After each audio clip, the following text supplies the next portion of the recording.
5 నిమిషాలు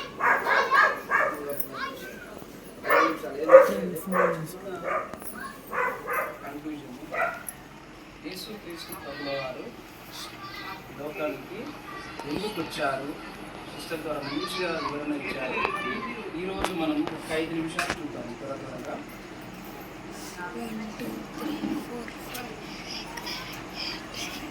5 నిమిషాలు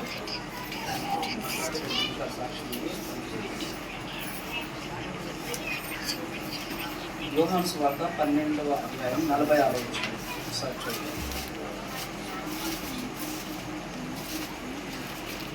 బాక్స్ అంటే బాక్స్ నాయందు విశ్వాసముంచు ప్రతివాడు చీకటిలో నిలిచి ఉండకుండునట్లు నేను ఈ లోకమునకు వెలుగుగా వచ్చి ఉన్నాను. హల్లెలూయా. దేవుడు ఎందుకోసం వచ్చాడంటే ప్రతి వారికి వెలుగుగా వచ్చి ఉన్నాడు. ఈ భూలోకంలో ఉన్న ప్రతి మానవాళికి ఎలాగొచ్చాడంట? వెలుగుగా వచ్చి ఉన్నాడు. ఎందుకోసం అంటే నా యందు విశ్వాసం ఉంచు వారే, దేవుని యందు విశ్వాసం ఉంచిన వారికి మాత్రమే ఈ వెలుగు కనబడుతుంది. హల్లెలూయా. ఎలాగుంటుంది ఆ వెలుగు అనేది కూడా చూద్దాం ఒకసారి ఆ మాటను మరొకసారి స్పష్టంగా చదువుతానండి. నా యందు విశ్వాసం ఉంచు ప్రతివాడు చీకటిలో నిలిచి ఉండకుండునట్లు నేను ఈ లోకమునకు వెలుగుగా కోసం వచ్చాడంటే చీకటిలో ఉంటే మనుషులకి ఏమైనా కనబడుతుందండి? ఏది కనబడదు. ఎలాగంటే చీకటిలో ఏది చేద్దామన్నా కూడా మనం ఏ పని కూడా చేయలేము, అంధకారంగా ఉంటుంది కాబట్టి చేయలేము. అందుకోసమే దేవాది దేవుడు మనము మరణించి పాపముల విషయమై శాపముగా ఉన్నప్పుడు ఆయన ఏం చేసినంటే శిలువ మరణము పొందినట్టుగా ఆయన ఈ లోకంలోకి వచ్చాడు. మన కోసం ఎలా వచ్చాడంట? వెలుగుగా వచ్చాడు. ఎందుకోసం వచ్చాడంట? ఆయన ఎందుకు విశ్వాసం ఉంచిన ప్రతి వారు చీకటిలో ఉండకూడదు. అలనాడు ఆదాము నుండి ఏలుబడి చేసినటువంటి పాపము, ప్రతి మనిషి మీద ఏలుబడి చేసినటువంటి పాపము అది తొలగించబడాలంటే విశ్వాసము ద్వారా ఆయన ఎవరి యందంట? క్రీస్తు యందు విశ్వాసం ఉంచిన వారికి ఆయన ఎలాగొచ్చాడంటే వెలుగుగా వచ్చింది. చూద్దాం మరొక మాట చూద్దాము.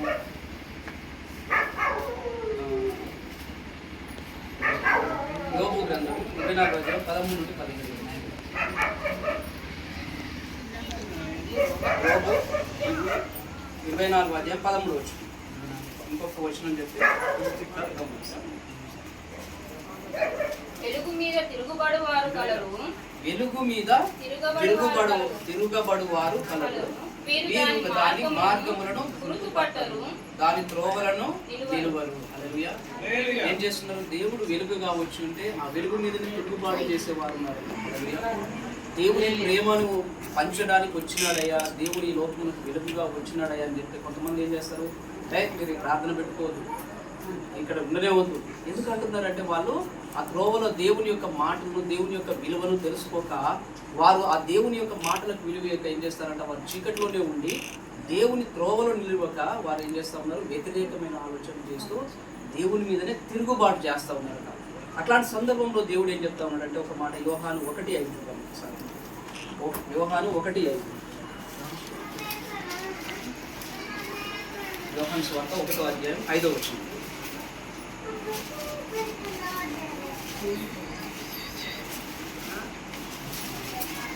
ఆ వెలుగు చీకటిలో ప్రకాశించుతున్నది కానీ చీకటి దానిని గ్రహింపకుండెను. వెలుగు చీకటిలో ప్రకాశిస్తుందంట. దేవాది దేవుడు క్రీస్తు మన కొరకు ఆయన అత్యున్నత సింహాసనము విడిచి ఈ భూలోకానికి ఎందుకు వచ్చాడంటే చీకటిలో ఆయన వెలుగును ప్రజ్వలిలో చేయాలని. ఎక్కడ మనిషి యొక్క పతనం స్టార్ట్ అవుతుందంటే మనం చూపు ద్వారా చేసిన ఆలోచనలు మన హృదయంలోకి వెళ్ళి, మనము క్రియల ద్వారా చేసిన ఆలోచనలని మన హృదయంలోకి వెళ్ళి ఆ హృదయంలో భద్రపరచబడి అవి ఎలాగైతే నింపబడ్డాయో అలాంటి క్రియలనే మనం చేస్తాం. ఎలాగైతే మన యొక్క జీవితానికి సంబంధించినటువంటివి ఆ లోకపు ఆశలు కానీ, లోకంలో ఉన్నటువంటి చెడ్డ క్రియలు కానీ మనం ఎలాగైతే నిర్ణయించుకొని చూపు ద్వారా చూసుకొని నిర్ణయించుకున్నటువంటి ఆ యొక్క ఆశలన్నిటినీ హృదయంలో భద్రపరుచుకున్నప్పుడు అవన్నీ కూడా అలాగే బయటకు వస్తూ ఉంటాయి. హృదయం ఎక్కడ దాయబడిందంటే చీకటిలో దాయబడిందా లేదా శరీరంలో కదా? చీకటిలో దాయబడింది. దేవుడు అందుకే అంటున్నాడు, ఆ వెలుగు చీకటిలో ప్రకాశించుచున్నది కానీ చీకటి దానిని గ్రహించకున్నది. నీవు ఆ వెలుగును గ్రహించినట్లయితే దేవుడే నా కొరకు వచ్చిన వెలుగని నువ్వు గ్రహించినట్లయితే ఆ యొక్క వెలుగును నువ్వేం చేస్తావంటే సత్యవాక్యం ఉన్న దేవుని నువ్వు గ్రహించి ఆయన యొక్క మాటలను ఎక్కడ భద్రపరుచుకుంటావండి? వాక్యమే వెలుగు కదా. ఆ వెలుగును ఎక్కడ దాచిపెట్టుకుంటున్నావు? హృదయమందు భద్రపరుచుకుంటావు. నీ హృదయమందు భద్రపరచబడినటువంటి ఆ వాక్యాన్ని నీవు అనుసరించినట్లయితే నీ జీవితం వెలుగుమయంగా మారుతుంది. హల్లెలూయా. దేవుడు చెప్పాడు. ఈ మాటను చూద్దామండి. 1 యోహాను 2:8 వచ్చింది. చివరికి ఈ మాటను చూసుకొని చూద్దాం. 1 యోహాను 2:8.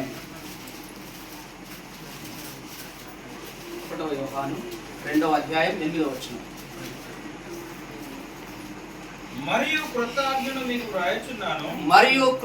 ఆజ్ఞను మీకు రాయుచున్నాను, చీకటి గతించుచున్నది. హల్లెలూయా. ఏం జరుగుతుంది? చీకటి గతించుచున్నది అంట. సత్యమైన వెలుగు ఇప్పుడు ప్రకాశించుచున్నది కనుక. ఎక్కడ ప్రకాశించాలి? సత్యమైన వెలుగు మాటలు మనం విన్నప్పుడు, ఆయన సత్యమైన వాక్యాన్ని మనం విన్నప్పుడు ఆ వాక్యం ఎట్లా ఉంటుందంటే మన హృదయంలో నుండి ప్రకాశిస్తుంది. చూడండి, వెలుగు ఇప్పుడు ప్రకాశించుచున్నది కనుక అది ఆయన యందును మీ యందును సత్యమే. హల్లెలూయా. మనం ఏ వాక్యాన్ని విన్నాము? సత్యవాక్యాన్ని విన్నాము. వాక్యమై ఉన్న దేవుని మాటలను విన్నాము కాబట్టి మన హృదయంలో భద్రపరచబడేది ఏంటంటే సత్యమే. ఆ సత్యవాక్యం ప్రకారంగా మనం నడుచుకున్నప్పుడు ఆయన వెలుగును మనం పొందుకున్న వారమై లోకమునకు లోక ఆశలకు దూరపరచబడి ఆయనలో జీవిస్తాము. హల్లెలూయా. చిన్న ప్రార్థన చేసుకున్నాను.